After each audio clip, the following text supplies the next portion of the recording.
Lectura del Santo Evangelio según San Mateo. En aquel tiempo llegó Jesús a la región de Cesarea de Filipo y preguntaba a sus discípulos: ¿quién dice la gente que es el Hijo del Hombre? Ellos contestaron: unos que Juan Bautista, otros que Elías, otros que Jeremías o uno de los profetas. Él les contestó: ¿y vosotros quién decís que soy yo? Simón Pedro tomó la palabra y dijo: tú eres el Mesías, el Hijo de Dios vivo. Jesús le respondió: dichoso tú, Simón, hijo de Jonás, porque eso no te lo ha revelado nadie de carne y hueso, sino mi Padre que está en el cielo. Ahora te digo yo, tú eres Pedro, y sobre esta piedra edificaré mi iglesia, y el poder del infierno no la derrotará. Te daré las llaves del reino de los cielos. Lo que ates en la tierra quedará atado en el cielo, y lo que desates en la tierra quedará desatado en el cielo. Palabra del Señor. No está delicado.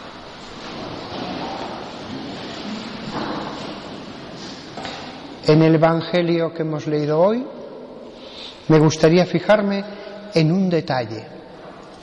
Jesús le entrega la autoridad a Pedro. Este hecho lo que nos demuestra es que Jesús no solamente trajo al mundo una fe, podía haber traído solamente una fe y que nosotros repitiéramos sus palabras y ya está. Pero quiso fundar una iglesia. Sobre esta piedra edificaré mi iglesia. Y para eso entrega una autoridad. Sabía que el mensaje sin la iglesia sería corrompido, sería transformado. A veces en sus palabras, y a veces manteniendo las mismas palabras, se hubiera variado el sentido. Había que crear una iglesia. Pero al mismo tiempo, si creabas una iglesia, había que entregar la autoridad a alguien. Ningún grupo humano puede permanecer en el tiempo sin autoridad. No solamente un Estado, sino hasta un parque de atracciones necesita a alguien que ejerza la autoridad allí. Hasta en una comunidad de vecinos. Yo estoy en una comunidad muy grande. Cuando todos los vecinos llegamos, recuerdo cada reunión eran más de 2 horas, porque somos muchos vecinos en ese edificio. Y todo el mundo quería hablar, y todo el mundo tenía algo que decir, y al final, afortunadamente, aparecieron personas que ejercieron un liderazgo, que organizaron las cosas.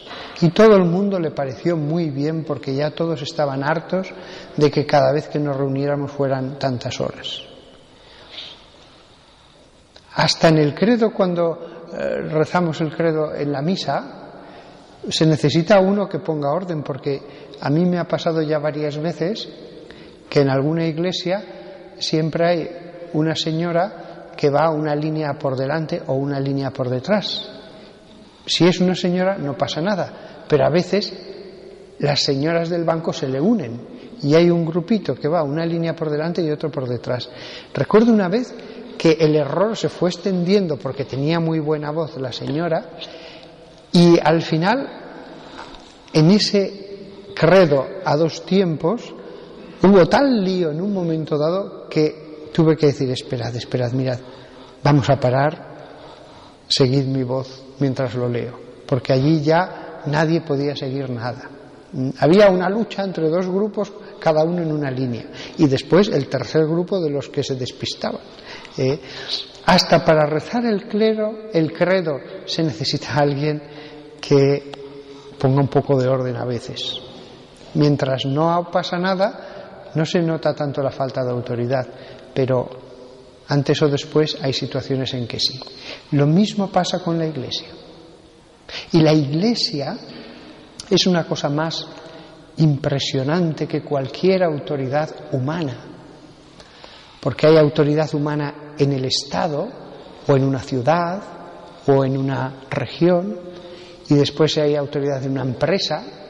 Hasta en una asociación cultural se necesita alguien que haga de cabeza, que organice, Pues bien, en la Iglesia hay una autoridad que es sagrada, porque la Iglesia es algo sagrado, no es una asociación cultural, no es un poder de este mundo. Es el lugar donde están los misterios sagrados, los sacramentos, la fe, la palabra que Jesús entregó al mundo. Entonces, la autoridad en la Iglesia no es una autoridad más, es verdaderamente algo que proviene de Dios.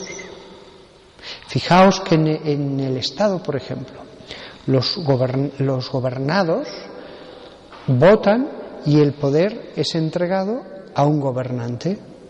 En la Iglesia no, es Dios el que lo entregó, Jesús el que lo entregó a los apóstoles a los obispos a otros obispos, y así hasta ahora. Es de arriba abajo. ¿Por qué? Porque la autoridad en la Iglesia está dada para preservar los tesoros que hemos recibido. A los obispos no se les pide que sean innovadores, revolucionarios, modernos. No se pide a un obispo que sea moderno. Se le pide que use su autoridad para custodiar, proteger, preservar lo que Jesús entregó a la Iglesia. Y por eso la autoridad se entrega en el sacramento del orden. Es una potestad. El obispo le ordena y en ese momento queda investido del sacramento y de la autoridad aneja a ese sacramento. Yo también veo con pena cómo hay mucha gente que critica la autoridad en la Iglesia como si fuera cualquier cosa del mundo. Ellos no han buscado llegar a obispos. Hay gente que me pregunta: Padre, ¿qué hay que hacer para llegar a obispo? Yo le digo: no se puede hacer nada. No hay oposiciones, no hay votaciones.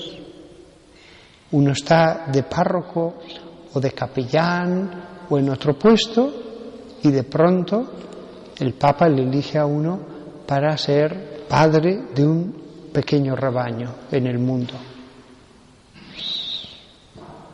Como veis, los que han llegado a esos puestos, ellos no han hecho nada por conseguirlo. Habrá alguno que sí que le gustaría el llegar a ser obispo. Los hay, sí. Pero yo he hablado con varios obispos en intimidad, en una cena, tal, y les he preguntado: ¿qué dijo usted cuando se lo comunicó el nuncio que el Papa le había escogido como obispo? Y varios de ellos me dijeron: yo dije que no. Alguno, me acuerdo de uno, se negó en redondo y tuvieron que pasar varios años y por segunda vez se le pidió que por favor tenía que aceptar. Me acuerdo de otro que su no fue tan rotundo, me decía él, que vale, ya lo dejó el nuncio por imposible. Y me contaba este obispo: ya la semana siguiente me vuelve a llamar el nuncio y saca un papelito y me dice: me han llamado de Roma y me han dicho que le haga 3 preguntas. Se las hizo y siguió. Y me han dicho que si usted contestaba que no a las 3, tenía que aceptar. Y tuvo que aceptar. Es decir, muchos obispos están allí por hacer un servicio a la Iglesia. Ni ellos hicieron nada para llegar a obispos, ni ellos desearon ser obispos. Pero la Iglesia se lo pidió y en algunos casos les insistió y al final, en conciencia, dijeron: está bien, está bien. Por eso no debemos verlo con ojos humanos como se ven las otras cosas. No. Debemos verlo como algo sagrado, una autoridad sagrada. Son pastores. Y ellos lo hacen por amor al rebaño. Por lo tanto, nosotros debemos responderles con amor. Sobre todo aquí tenéis que tener mucho cuidado con los medios de comunicación. Los medios de comunicación siempre juzgan las cosas no ya como el mundo, sino peor. Echan carretadas de basura sobre nuestros pastores. No son objetivos los medios de comunicación. Hay veces que si le dejáramos los medios de comunicación al mismo Satanás, no emplearía con más astucia los medios de comunicación para hacer daño a la Iglesia que lo que hacen a veces muchos periodistas. Que el Papa hace un viaje a una determinada nación, 4 imágenes, y el resto entrevistar a los enemigos. Pero ¿usted qué piensa? ¿Usted está de acuerdo? ¿Usted está protestando aquí? La noticia es el viaje. Sin embargo, ya se encargan ellos de no contarnos casi nada del viaje y casi todo el tiempo echar piedras contra la autoridad. Sed sabios.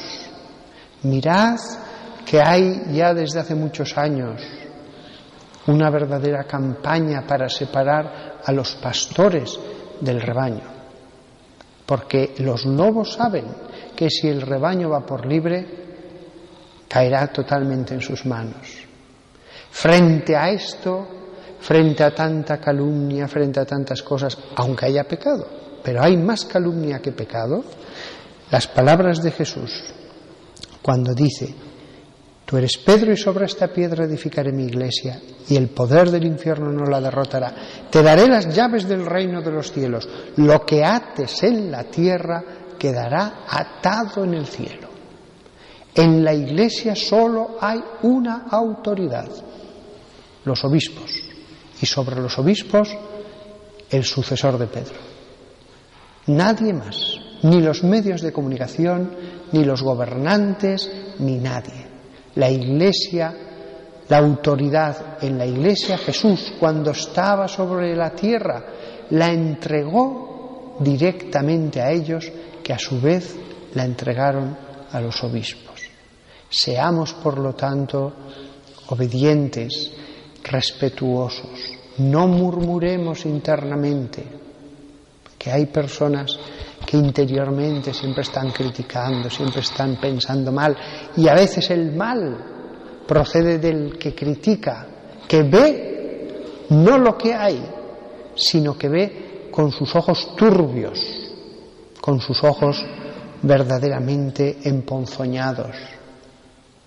Nada más, que todos nosotros, a partir de hoy, hagamos un nuevo propósito, redoblado esfuerzo de amar a nuestro pastor en la diócesis, el obispo, y al pastor de los pastores, que es el obispo de Roma.